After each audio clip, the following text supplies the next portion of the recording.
Um lugar que reúne cultura, turismo, natureza e a melhor hospitalidade de Santa Catarina. Itá é isso, uma cidade pequena, charmosa e com uma localização privilegiada. O município está situado no oeste catarinense e foi colonizado por imigrantes alemães e italianos na década de 20 e nasceu entre as montanhas, às margens do Alto Vale do Rio Uruguai. As primeiras famílias que aqui chegaram se dedicaram à lavoura e ao comércio. Mas a atividade econômica que acabou se destacando foi a produção de cachaça.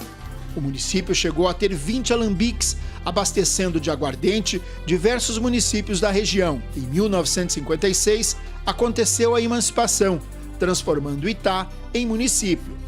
Filhos, pais e avós que levavam uma vida sossegada foram surpreendidos em 1978, com a notícia de que uma usina hidrelétrica ia ser construída na localidade. E com isso, o município desapareceria. Seu Valdir Sertoreto era o dono da única oficina mecânica que existia na cidade nos anos 50. Só que aquele tempo era totalmente diferente, né? Você quando dava o freguês, me lembro bem que os fregueses davam baixa do carro quando traziam em reforma o carro, né? Que não existia a massa plástica, não existia a tinta Duco, hoje existe outra maneira, né? Então não existia, tinha que dar baixa, era de ano em ano para entregar o carro. Para a gente conseguir o oxigênio, né, para fazer a solda, tinha que ir a Passo Fundo, meses e meses, até ano, para a reforma total. Construir uma hidrelétrica implicaria no alagamento de uma vasta extensão de terras e o consequente abandono das casas pelos moradores. Num determinado momento, quando aumentou um pouco o movimento deles em Itá, o prefeito, numa ida a Florianópolis, que a Eletsul já era, antigamente ela era no Rio de Janeiro, né? Daí foi transferida para Santa Catarina, porque ela atende os 3 estados do sul, né? Aí o prefeito procurou lá o presidente da Eletsul, que era o Thompson Flores, ele mandou o diretor de construção da Eletrosul para Itá fazer uma reunião. E aí foi reunida a comunidade, né? E no fim da reunião, ele esperou, terminando a reunião, para anunciar.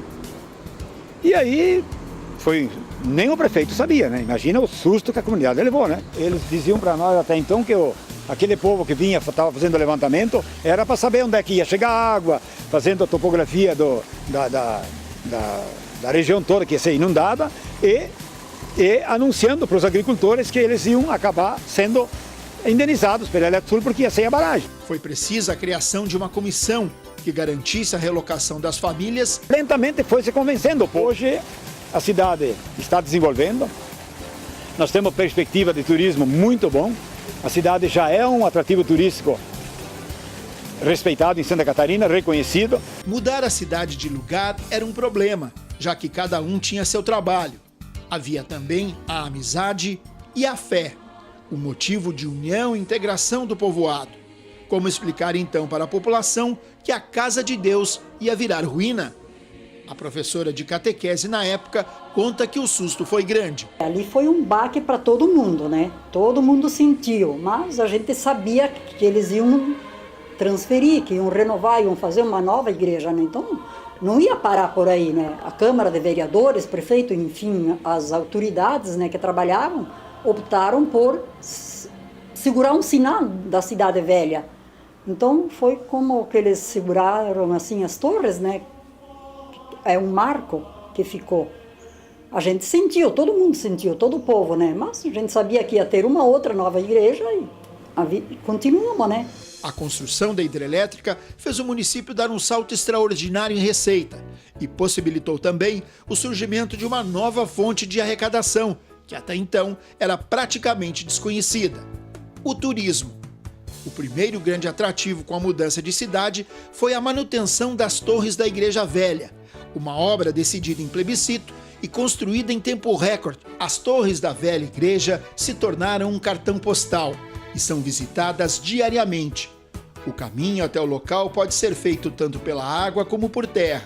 À noite, luzes coloridas iluminam a estrutura e dão um brilho especial à paisagem silenciosa que toma conta da região. Durante o dia, um dos atrativos turísticos é o complexo hidrelétrico, que inundou uma área de 103 quilômetros quadrados, atingindo 11 municípios da região. A usina tem 5 turbinas, que possibilitam a geração de 1.450 megawatts, suficientes para abastecer uma cidade de 2,5 milhões de habitantes, mais de 300 vezes o tamanho de Itá.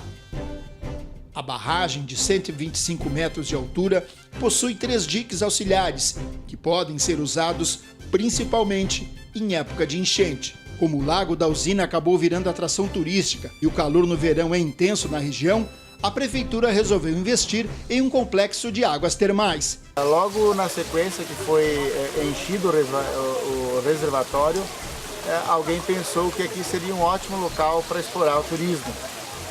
Então aí veio o projeto do poço, foi perfurado o poço, aproximadamente 1.000 metros de profundidade, e aí jorrou essa água, que é uma das melhores águas do Brasil, né? São 16 piscinas em uma estrutura de serviço e lazer com 95 mil metros quadrados. Os turistas elogiam o lugar, afirmando que o ambiente é excelente, principalmente para quem vem se divertir com a família. Eu não imaginava que seria tão bom assim, né, cara? Os caras passam o dia aí que nem vê. A gente deu uma passadinha assim, bem de breve, fomos lá na ponte lá da igreja. Bem legal, bem interessante, a gente acaba conhecendo a história, né, da cidade. É uma boa opção de lazer, diversão. Ótimo, eu recomendo para todo mundo que vem para cá. Vim conhecer esse lugar, é ótimo, é excelente. Um lugar tranquilo, nós temos filho, inclusive ele está ali brincando. O lugar é aconchegante, tranquilo, bem bom para a família. Bom, é bem aconchegante, calmo, pessoal bem receptivo. Questão de alimentação também, você dispõe de uma alimentação perto, boa, de qualidade, né? Bebidas também, muito bom mesmo. Mas o complexo não é só beleza. A água daqui também traz benefícios para a saúde. A nossa água tem propriedades terapêuticas comprovadas cientificamente. A nossa água é cloretada, sulfatada e além do enxofre também tem a composição de lítio na sua composição. E então assim, os benefícios para o visitante é uma hidratação muito boa da pele, ela ajuda em vários benefícios para a pele, no trato digestivo, ela é laxante, né? Então ajuda no todo o trato digestivo, além de, lógico, por conter o lítio também ela é muito boa no tratamento do estresse e depressão. Para quem prefere se divertir na água do lago, a opção é a prainha, onde os turistas, além de se refrescar, também podem fazer passeios de lancha, barco e pedalinho.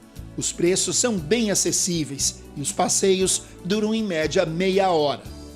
Em terra firme, a cidade convida os turistas a desfrutar as belezas da natureza, com muitas árvores, vegetação, pássaros e aves exóticas. Só no Zoo Botânico, o visitante pode caminhar em uma trilha de 1.800 metros e se deparar com 106 espécies de plantas e vegetais devidamente catalogados, juntamente com 100 espécies de animais, alguns raros e originários de países africanos, asiáticos e europeus. As boas-vindas no local é dada por este filhote de gavião, que é criado solto e, quando está com fome, não se envergonha de se aproximar dos turistas para saciar o apetite. É no zoo também que os turistas podem dar uma de Indiana Jones e enfrentar os obstáculos do circuito de arvorismo. São 200 metros de extensão percorridos no alto das árvores centenárias. Os participantes usam equipamentos de segurança e são acompanhados por monitores. Mas é quase a 100 metros de altura que está uma das maiores atrações da cidade, a Tirolesa do Farol. A atividade esportiva é considerada a maior do sul do Brasil, com um percurso total de 1.628 metros. Com equipamento de segurança de alta precisão, como usado em escaladas de montanhas e rapel, os turistas fazem um passeio aéreo a uma velocidade média de 60 km por hora, passando sobre o parque aquático e lago da hidrelétrica. É pura adrenalina e emoção. No período de férias e em feriados, os turistas tomam conta dos hotéis. As placas dos carros revelam que vem gente de tudo quanto é lugar. A rede hoteleira oferece comodidade e conforto para todos os bolsos.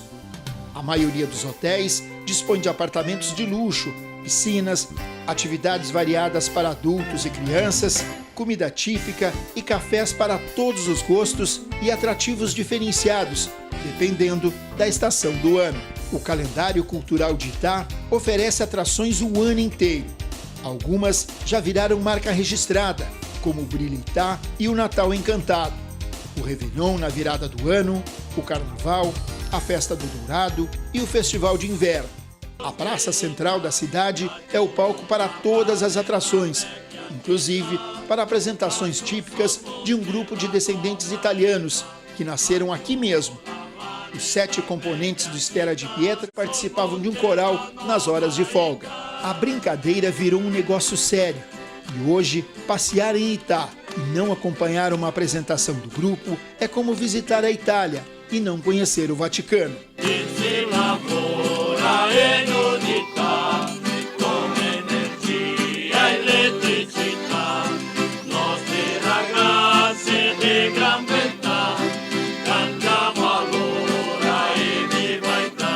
Preservar as tradições sempre foi uma marca registrada dos moradores de Itá.